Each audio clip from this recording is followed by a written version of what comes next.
This conference will now be recorded. Hey, hi guys, today we will talk about RDDs in Spark. So first of all, let's try to understand the general flow that's available in most of the projects. So in most of the big data projects or in most of the data engineering projects, this will be the general flow. So suppose let's say that Amazon wanted to find out the top 5 selling products in the year 2021, right? So how do we get those top 5 selling products in Amazon in the year 2021? So first of all, Amazon sales team should probably share that data with us. So that is where you can think of this first step as the date source team here. Source is nothing but, so someone will have to share the entire data with us, probably in a database.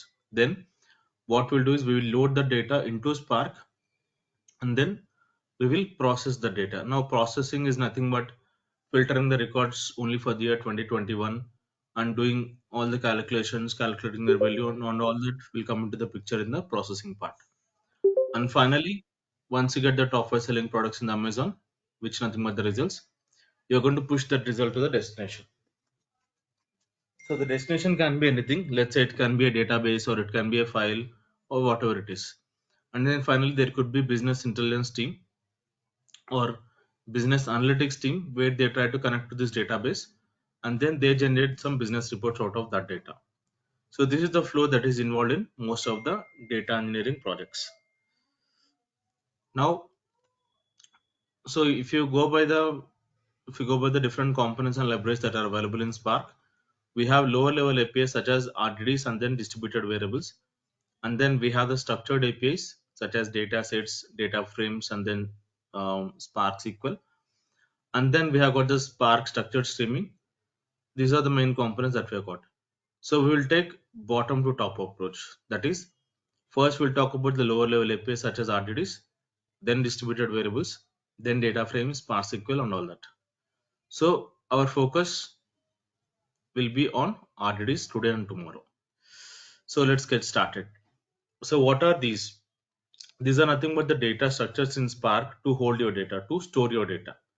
So these are the three different options that we have got, such as data frames, data sets, and then RDDs. So first we'll talk about RDDs, then we'll move on to data frames and all that. So let me be very clear here. So this is very, very important slide. Definitely you'll get one interview question from this. So first of all, they may ask you what is the full form of RDD. The full form of RDD is nothing but resilient distributed data set. You have to remember this full form. RDD stands for resilient distributed data set. So let's try to look at the formal definition of that. Spark RDD is resilient, partitioned, distributed, and immutable collection of data. So first of all, it is a data set. That's why it is called as collection of data. It's going to store the data or hold the data, and RDDs are resilient in nature. That is, they are fault tolerant. Again, how are they fault tolerant? Why are they fault tolerant? What is the advantage? We'll talk about all those questions later. For now, just remember that R in RDD stands for resilient, which is nothing but they are fault tolerant in nature. And RDDs are partition. So Spark breaks the RDD into smaller chunks of data. These pieces are called as partitions. And RDD is distributed in nature because instead of keeping these partitions on a single machine, Spark will spreads those partitions across different machines in the cluster. And RDDs are immutable in nature. What is the meaning of immutable? Immutable is nothing but not modifiable. That is, once you create an RDD, you cannot change it. Basically, RDD is a read-only data structure. This is very, very important. RDD is read-only data structure. RDDs are immutable in nature. Again, this is very, very important slide. You will definitely get one interview question from this. So be prepared to answer the question. So now I'll directly go to the hands-on. So how to create the RDD? We'll get into that. And by the way, I hope you guys got a chance to set up the Spark on your laptop. If not, please do it by tomorrow's session. In my case, I already have the Spark setup available in the form of Spark shell. I'm going to use that. So just type CMD here, and I'm going to open it as an administrator. Type CMD and run as administrator. So the normal command prompt has been launched. Now to launch Spark here, I'm going to type PySpark. Type PySpark and then hit enter. It will take 10 seconds to launch PySpark, so you'll have to wait. So whatever that we're trying to launch is called as Spark Shell or REPL, REPL REPL, which stands for Read, Evaluate, Print, and Loop. So it took 10 seconds almost to launch this, and you can see that I'm using the Spark version, which is nothing but the latest one, 3.0. Again, this is also one of the possible interview question. They may ask you, can you tell me which version of Spark are you using? The simplest answer to that question is you can say that you are using Spark version 3.x. X can be anything, X can be 0, 1, 2, 3. Hence, we generally say that we are using Spark version 3.x. So I have the Spark shell launched. Now, by default on Spark shell, you will have SC, which is nothing but Spark context available. Say type of SC, you can see the Spark context. So this is what we are going to use now to actually create the RDDs in Spark. So now let's see how to create an RDD. So we are going to create the RDDs from local collection. Now when I say local collection, it is nothing but it could be a list or a tuple. So let's do one thing. First, let's try to create a list, and then we will see how to create an RDD out of that list. So I'm going to say lst equal to, and then I'm going to create a very simple list in Python. So this is a list in Python. I've created this list. You can say type of lst, that's a list. To create an RDD out of this, let's say I wanted to give the name to the RDD as int RDD equal to sc dot parallels of, and then pass that list. Again, this name can be anything, but for now, as I wanted to create an RDD from a list of integers, hence I've given the name as int RDD. But feel free to give any name. Any name is fine. And sc is nothing but Spark context, and parallelize is nothing but a method or a function which takes a list as an input. Enter. This should have created an RDD for you. Type of int RDD. You can see that RDD has been created. Now to see the list of all the elements in this RDD, you just have to call int RDD dot collect. You can see that we are getting the output as the entire data from this RDD. Suppose I may not be interested to see the entire data. So let's say I want to see only top 3 records. Then instead of collect, call take of 3. That will get you only top 3 elements from this RDD. So this is going to get me only top 3 elements. Suppose let's say I wanted to see only the first element from this RDD. Then call first. This will get you only the first element from this RDD, which is nothing but 11. So we have seen how to create an RDD from a collection. We have seen how to get the first element from the RDD. We have seen how to get only a small portion of the data by using take, and we have seen how to get the entire data by using collect. This one is important, how to check the number of partitions. So as I told, RDD has been broken down into partitions. So how to figure out the number of partitions in an RDD? This is important in the interviews as well. So you have to say RDD name int RDD dot get num partitions. Get num partition. So you can see that we can see the number of partitions is showing us 12. Again, why is it showing us 12? Why not something else? We'll talk about that later. For now, just focus on how to get the number of partitions in a given RDD by calling get num partitions. So now there might be one question. Can we change the number of partitions when we create the RDD itself? Yes, that is possible. Now we will try to create an RDD from a local collection again, such as a list. And during the RDD creation itself, we will set the number of partitions also. Let's do that. So this time I'm going to create a list in Python again by using range function. Let's say I wanted to have the numbers from 1 to 10. Hence I'll give it as list of range of 1, 11. This will create a list for me with the numbers from 1 to 10. I wanted to create an RDD out of this, but again remember, during the RDD creation, I wanted to set the number of partitions also. So let's say I would like to give the same name, int RDD equal to sc dot parallels. Again, you have to remember this. This is also important because some interviewers I've seen asking this question. What does sc dot parallels will give, right? So that will give you an RDD. First parameter is nothing but the list. Second parameter is nothing but the number of partitions that you wanted to set. Let's say I wanted to set the number of partitions as 3. Now RDD has been created. Type of int RDD. The RDD has been created. Now I wanted to first look at the number of partitions in this. RDD name dot get num partitions. So this will get me the number of partitions. You can see number of partitions is showing us 3, which is matching up with the number of partitions that we have set. So point is very clear. If you wanted to set the number of partitions also when you create the RDD, that is possible.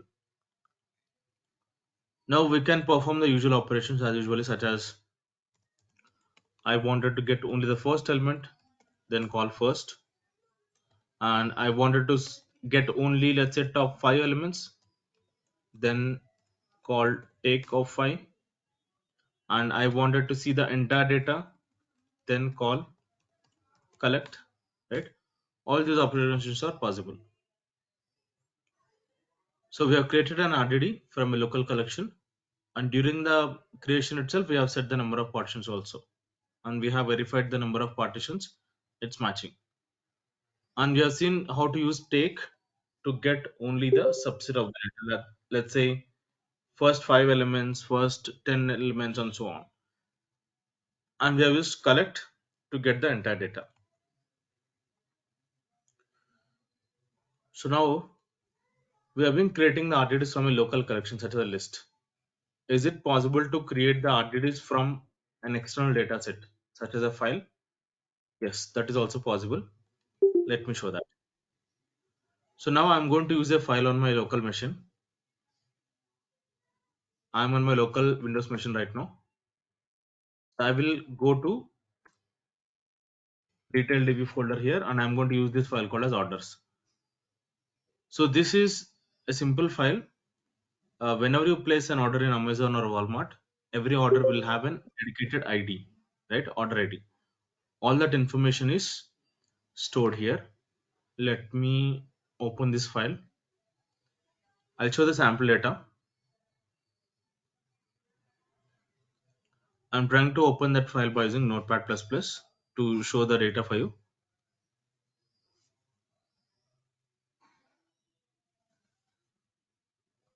So this is the data.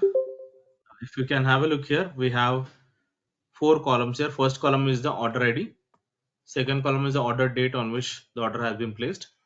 Third column is the order customer ID. Basically, the customer ID who placed the order.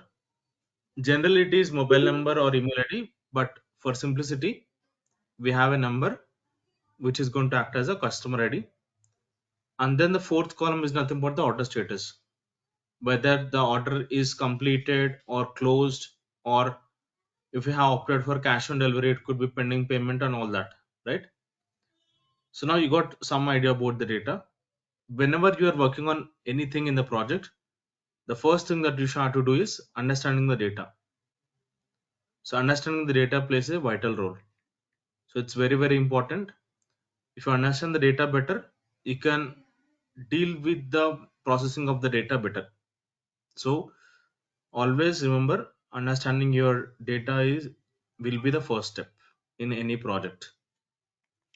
We got some idea about the data now. We will go ahead and create an RDD from this data. So I'll get the path of this file, and then I'll go to my Spark shell here. I'm going to create orders RDD.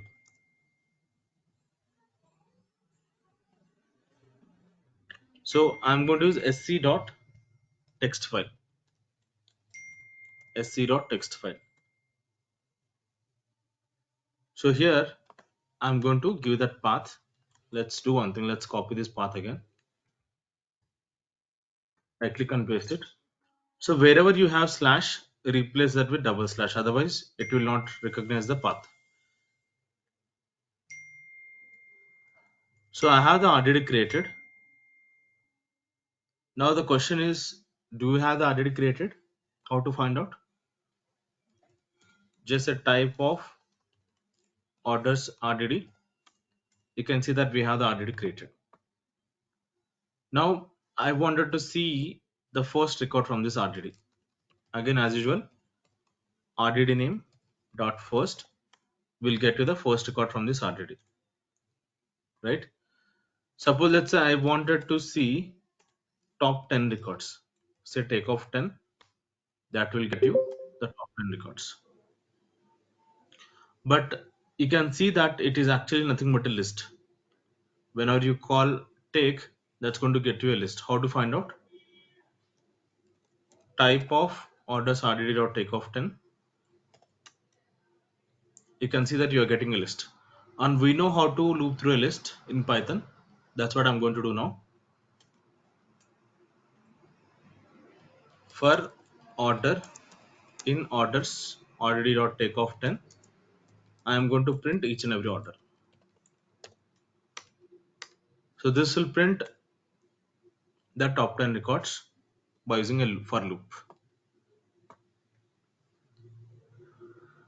Also, whenever we call collect, that is also going to give you a list. To confirm, you can say take off orders rdd.collect. That's going to give you a list. Again, we can traverse to the entire data by using a for loop. So let me not use for loop initially. I'll try to print it everything. This is not so readable. To make it readable, what I'm going to do is I'm going to use a for loop, similar to the way I have done it for orders.takeoff tab. Now I'm using collect with for loop. Now you can see that it is printing me the entire data. Now I wanted to figure out the number of records in this RDD. How to figure out the number of records? RDD name dot count will get you the number of records in this RDD. So totally there are 68,883 records.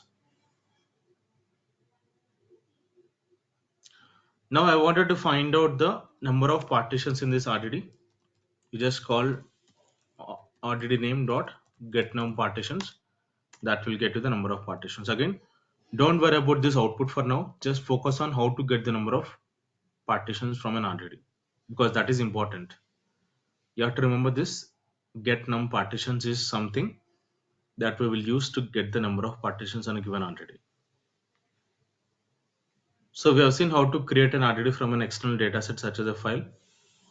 We have seen how to get the first element from that RDD. We have seen how to get the subset of the data by using take, and we have seen how to get the entire data by using collect. And we have also seen the how to get the number of partitions from that RDD. Again, is it possible to set the number of partitions during the RDD creation itself? The answer is yes, that is possible. So let's do that.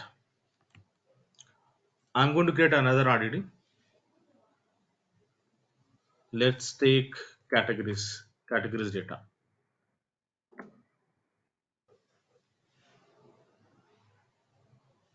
So this is like, you have different categories of items, right? Whether it is football, soccer, basketball, or all that, right? So whether it is men's footwear or women's footwear, these are the different kinds of categories, and then the category ID that we have got. This is the data. Using this data, we will create an RDD. And during the RDD creation, we will specifically set the number of partitions also. So let's go ahead and get this path, copy this path, and I would like to create the categories RDD equal to sc dot text file. In the double quotes, give that path. Wherever you have slash, replace that with double slash. And then I'm going to give the second parameter as, let's say, 5. That is nothing but the number of partitions to be used. So the first thing that I'm going to check is whether this is an RDD or not. Category is RDD, and this is an RDD. Now I would like to see the number of partitions on this. So then I can say get num partitions. You can see that number of partitions is showing us 5. As expected, it is matching. So it is important to understand that during the RDD creation itself, we can set the number of partitions also, and it is matching. I can perform the usual things now, such as I can get the first record from this RDD. Sorry, the wrong name is wrong. RDD dot first. I can see the first record. Suppose I wanted to see the top 10 records. So I can say for category in categories RDD dot take of 10, and then I can print the category. I can print the category. So I can see the top 10 records here. Right? I can see the top 10 records. Now I want to see the entire data. Then you can just call collect. That will get to the entire data for you. So you can see the entire data. Also, if you have to figure out the number of records in this RDD, just call collect. That will get you all the records from this RDD. You can see that it's showing us 58. Totally there are 58 records in this RDD. So we have seen how to create an RDD from an external dataset. Also during the creation, we have seen how to set the number of partitions also, right? Also we have seen that the same number of partitions are matching. Also we have seen how to use take to see only the sample data. We have seen how to call collect to see the entire data. So before moving on, I'll wait for a couple of minutes. If you have any questions, please put your questions in the chat box. I'll wait for a couple of minutes here. Any questions so far? Anybody have any questions?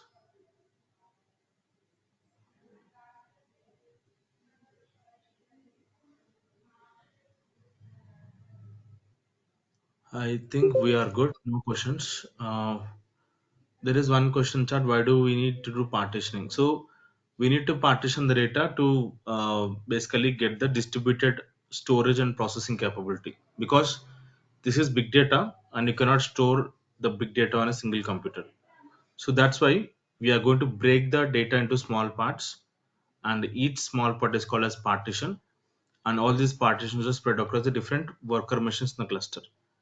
That is distributed storage, and we will use Spark to process that data in a distributed fashion. That's what is called as distributed processing. I hope that answers the question, right? Let's move on. So now let's get into more details. So there is a possibility of asking this question in the interviews, such as, can you tell me what are the two kinds of operations that we can do on RDDs? The answer is transformations and then actions. Always remember, Whenever you apply transformations, you will get a new RDD as an output.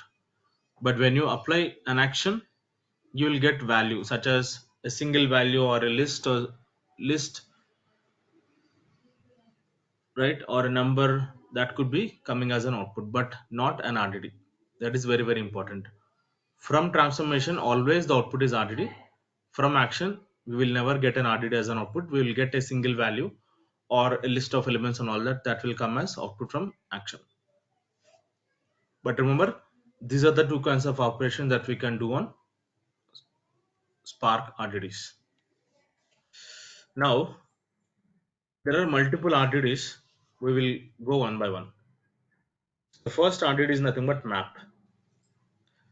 So, map transformation is nothing but the one it will take each and every element and then it will apply some logic on top of it. Let me give a very simple example. Let's say that there is an organization or a company which contains 1,000 employees, and imagine that the CEO of that organization announced 10% hike for everybody, irrespective of the designation. Every employee in that company they are going to get 10% hike. So what should we do? First, we have to take the current salary. On top of that salary, we have to apply 10% hike, so that we'll get the updated salary. So after the hike, how many employee salary should be there? 1,000. Before applying hike, how many employee salary should be there? 1,000, because there are 1,000 employees in that organization, right? The same concept is applicable here. If you can think of this RDDX, you can see that there are three elements or three items in it. Now you can see this red color border is nothing but the map, right? The red color border is nothing but the map. So you can think of that red color border as nothing but the hike, right? And you can consider these all as the current salaries of the employees. So what are you doing? We are taking the current salary. On top of that, we are applying 10% hike. So after applying 10% hike, your salary will be updated, right?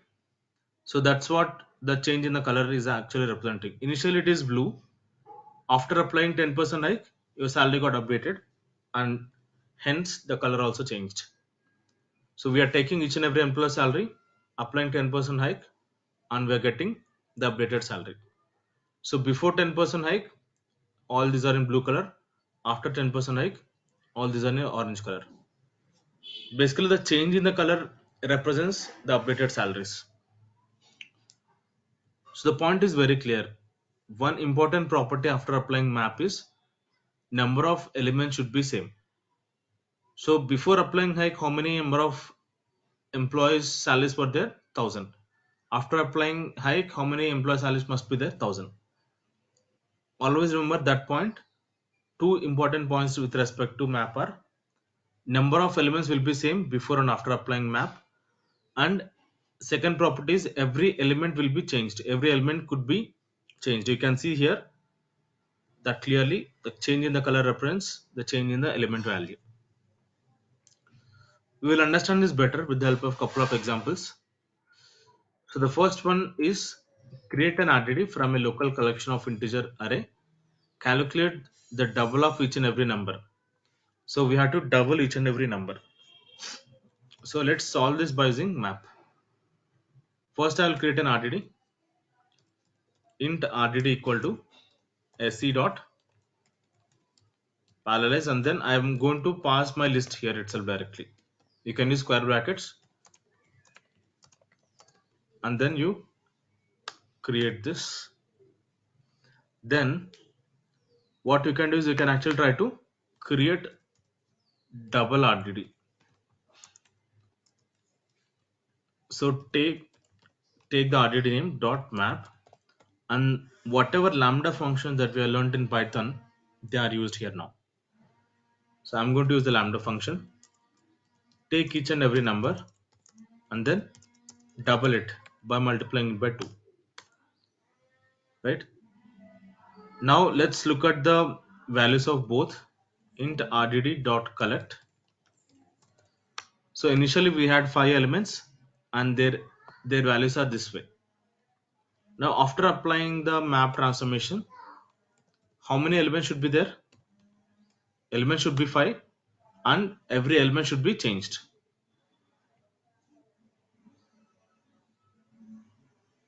I'm using collect so that I can see the entire data. Have a look here. 11 became 22, 22 became 44, 33 became 66, 44 is 88 now, 55 is 110. So the main property after applying map is every element content should be changed, and we can see that here clearly. Also the second property is number of elements should be same, isn't it? So int rdd.count, int rdd.count will give me the count of the elements. How many elements were there before applying map? 5. Now I'll also get the count after applying map double rdd dot count.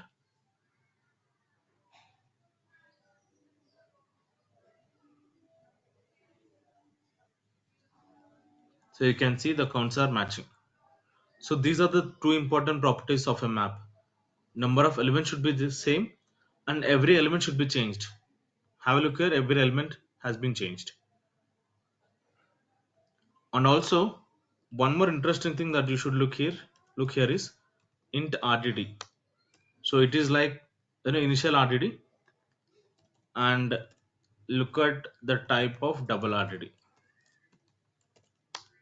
It is called as pipeline rdd. So one important point which I want to make here is, so our int rdd, right? Int rdd is called as parent rdd, or it's also called as base rdd.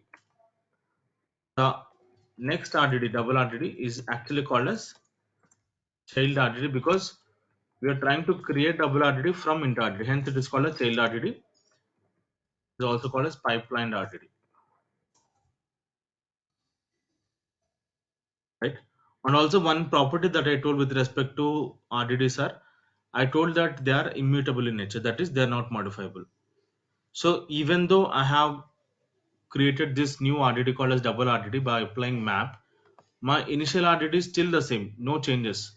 To confirm, I can print int RDD again. The contents are exactly same. So that's why RDDs are immutable in nature. That is, they are not modifiable. Once you create it, that's it. They are not modifiable. If you try to modify it by applying any map or any transformation, it will create a new RDD for you, as you see in this case. As map is a transformation, you're getting the output also as an RDD.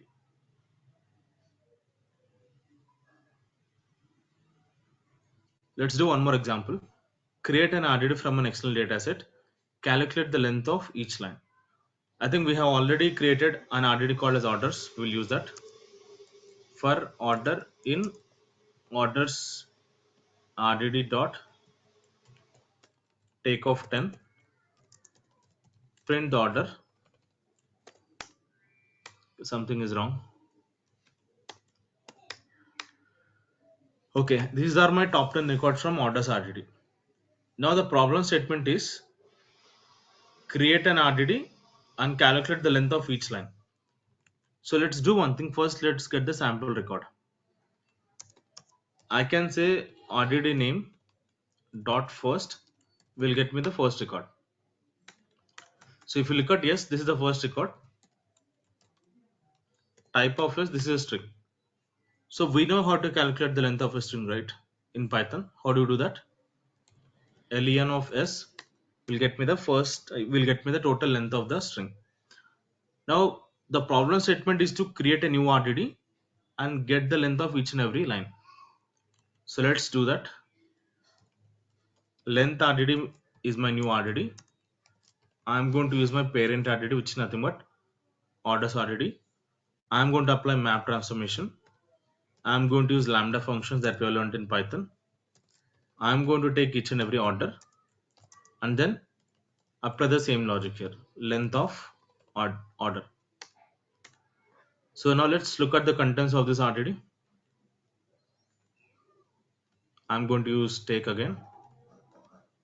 Let's say length RDD dot take of 10.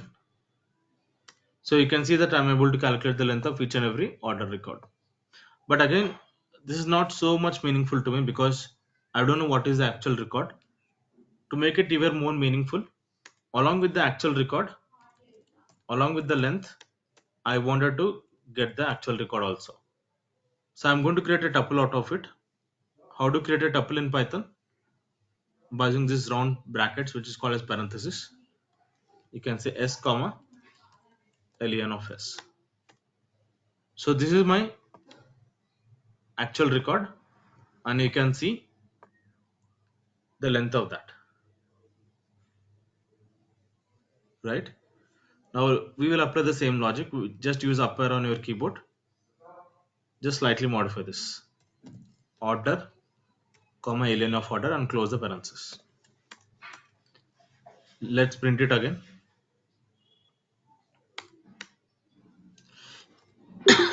Now I can see the top 10 records along with this actual record, and then you can also see the corresponding length of it,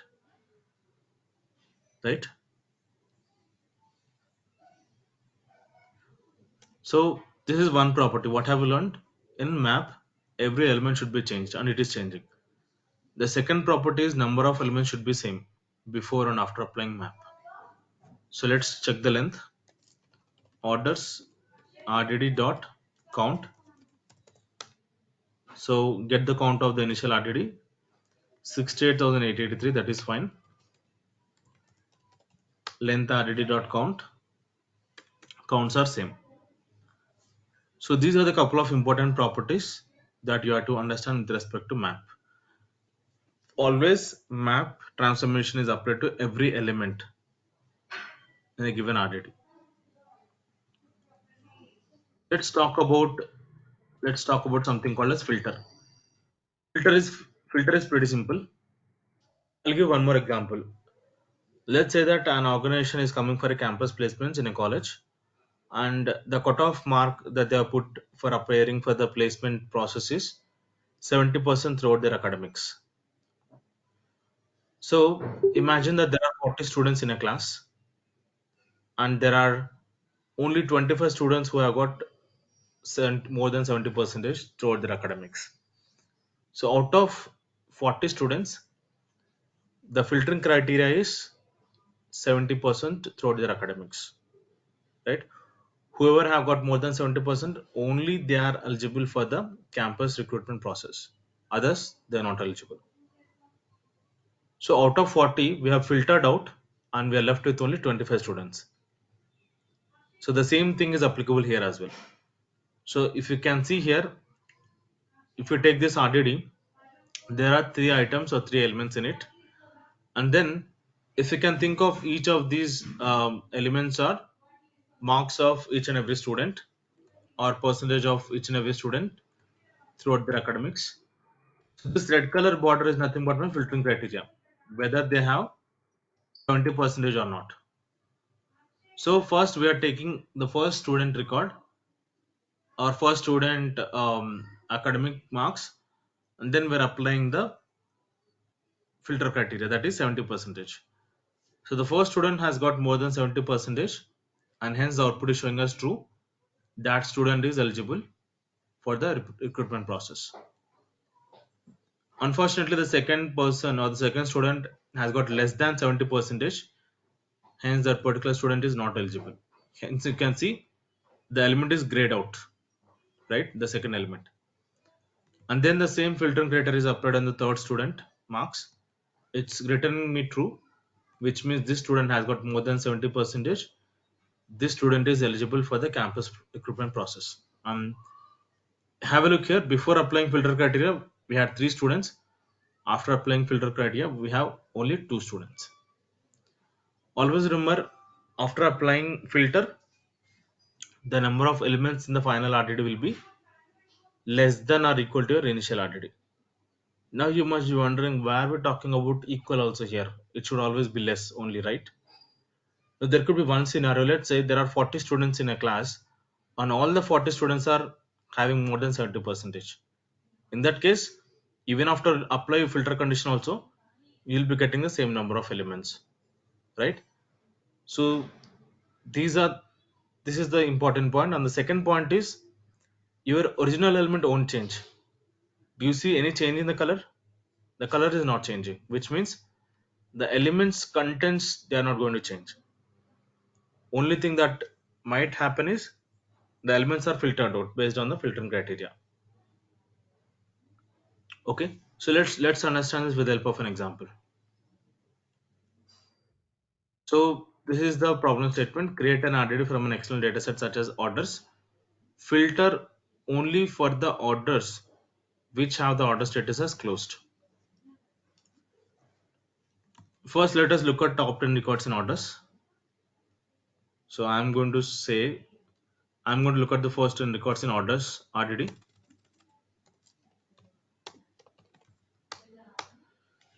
So have a look here. These are my top 10 records. Now, if you can see here, there are some orders in closed. There are some orders in pending payment. There are some orders in complete. There are some orders in processing.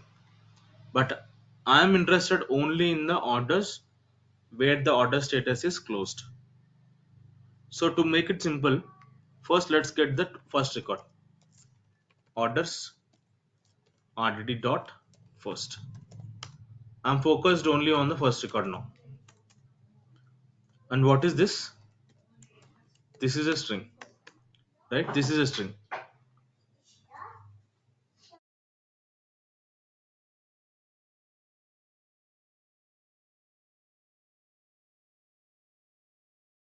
So guys, this is a string, and if you can have a look here, each and every element or each and every field here is separated by comma. And what we can do here is we can apply the split function in Python and actually split this string. So let's do that. So I'm going to say lst equal to s dot split. Split it based on comma. And you got this list. Type of lst, that's a list. So what have we done? We have applied split function on top of a string, and we're getting a list as an output. And we know how to access the elements in a list, right? We can access the elements based on index. So how do we do that? LST of 0 will get me the first element, which nothing but order ID. LST of 1 will get me the next one, order date. LST of 2 will get me the order customer ID. LST of 3 will get me the order status. And this is what I want, right? I just want the order status. And I wanted to check whether this is closed order or not. So what I can do is I can compare this against closed, and it is returning me the output as true, right? So to make it even more better, instead of assigning it to a variable and then using it, I'm straight away going to use it. That is s dot split will give me what? This is going to give me a list, and at index position 3 I have my order status, and then I'm going to compare it again closed. You can see that you're getting the output as true. So let's do one thing. Let's apply the same logic. Let's apply the same logic on one more. So, and you can also, by the way, you can also try -1 also. This will also get you the order status as closed. So what I mean here is LST of -1, LST of -1 also will give you the order status. So we have this logic available now. Let's do one thing. Let's try to get one more record. So I'm going to basically get one more record. Let's say t equal to, let me get the second record. Order status is pending payment for this record. This is again a string, right? And we already have the logic, right? Let's try to actually use that logic. So let's copy this and then we'll paste it here. Here I'm going to replace s with t, and this is giving me false. What is the reason? Because t dot split of 3 will give me pending payment. We are comparing pending payment with closed. As expected, it is returning me false. So now we are good to go. So we have the logic in place. We just have to use the same logic to create our final RDD. So let me create an RDD with the name called as closed orders RDD equal to orders RDD dot filter, because we wanted to filter out the data, hence I'm applying filter. Again, the lambda function that we have learned in Python. Take each and every order and just apply this logic. That's it. Just copy this, paste it, replace t with order, because whatever variable name that you are using here, the same variable name should be used here. Hence, I will replace t with order. That's all. Now to confirm, what I can do is I can actually try to print the closed orders already. Have a look here. I'm getting only the orders where the order status is closed. Right? And also let's do the count of the records. Orders RDD dot count 68,883. Closed orders RDD dot count 7,556. So how to understand this? Basically, out of 68,083 total orders, there are 7,556 orders where the order status is in the closed status. So two important properties that we have learned in filter is number of elements after applying filter must be less than or equal to your initial count. So 7,500 is less than 68,083. So that is first important thing that you should check. Second thing is your element should not be changed. Is there any change in the original content of the each and every order? There is no change, and that's what we have learned. Let me repeat it. After applying filter, number of elements should be less than or equal to your initial RTD. And second property is your element should not be changed. It should be exactly the same. Okay. I think this is good for today, guys, because as it being first hands-on of Spark, I don't want to overload with a lot of content. Let's take a break now, and we'll meet tomorrow. So don't forget two things to complete by tomorrow. One is setting up Spark, and second thing is finishing off whatever I've done till now in today's session. Again, in the process, if you get any doubts, if you stuck anywhere, please reach out to me on my WhatsApp number. Right?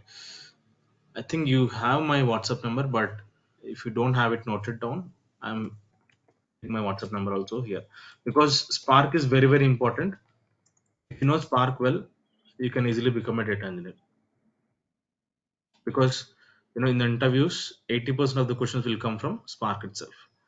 And good thing is, if you do well in Spark, interviewers mostly ignore other skills which you are weak in. Let's say you don't know much of SQL, right? Even then interviewers will take you. So that's the power of Spark. So don't ignore any sessions from today. Please join every session from today. Okay. So again, this is one way of practicing Spark. There are multiple ways. I will show all the ways. So we will see how to practice Spark in Jupyter Notebook. We will see how to practice Spark on Databricks. We will see how to practice Spark on IDEs such as PyCharm, and we will see how to deploy the Spark applications onto AWS EMR also. So we will learn everything that is required for a data engineer. You can pretty much go and work comfortably in any project. So that is a guarantee that you are going to get for next 10 days. Okay, so that's all for today. Let's meet tomorrow. See you then. Bye. Vamsi, Yeah, go ahead. the Spark installation video, have you shared it? Yes, yes, I've already shared it. I don't Have a look and see. let me know. Wait. I just saw now. Uh-huh. It's there, right? Yeah. In which folder can the folder that is shared is November Wait, 2022? wait, wait. Let me show that. You guys can Yes, see my screen? yes, it's there, and I could do it actually. Okay, okay, Okay. great. But I'll show it again. So you guys can see my screen? Yeah. Okay, okay. Um, it is there in September folder. Yeah, September is not shared for me. I can only Okay. see November. Do one thing, Divya. So Okay. ping me on my WhatsApp number. I'll get back to you over there. Yeah, yeah, sure. Thank you. Okay. Yeah. See you guys. Bye. Bye bye.